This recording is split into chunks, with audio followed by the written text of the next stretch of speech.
अक्सर हम सोचते हैं कि हर हवेली के पीछे कोई रहस्य जरूर होता है, लेकिन मिसिसिपी के ओक हाउस के पीछे छुपी सच्चाई सिर्फ रहस्य नहीं, एक डरावनी सच्चाई है। सन 1850 के दशक में बना था ओक हाउस। विशाल पेड़ों से घिरी ये हवेली मिसिसिपी नदी के किनारे एकांत में खड़ी थी।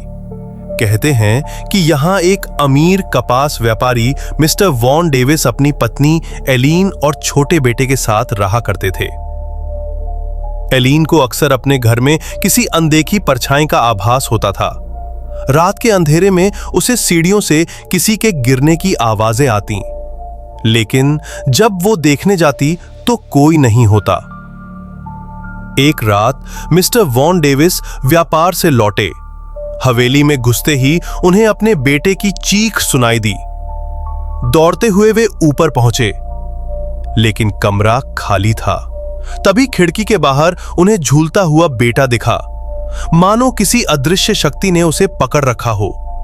जब तक वे दौड़कर पहुंचे, बच्चा बेहोश हो चुका था। अगली ही सुबह बच्चे की मौत हो गई।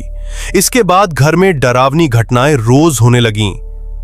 कभी एलीन को रात के 3 बजे किसी के कान में फुसफुसाने की आवाजें सुनाई देती, कभी बेडरूम का दरवाजा अपने आप खुल जाता। घर के नौकरों ने नौकरी छोड़ दी।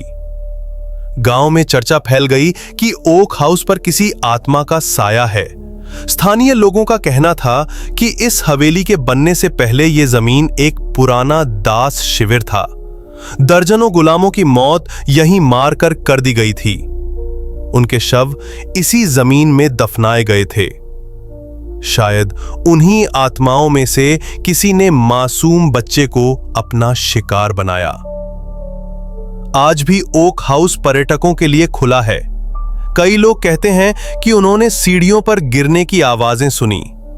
कुछ लोगों ने ऊपर की मंजिल पर एक छोटे लड़के की परछाई देखी है जो रोता हुआ दिखता है।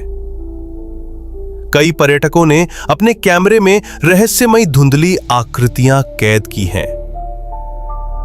अमेरिका के ओक हाउस की यह कहानी अब पूरी दुनिया में the crying boy of oak house के नाम से जानी जाती है।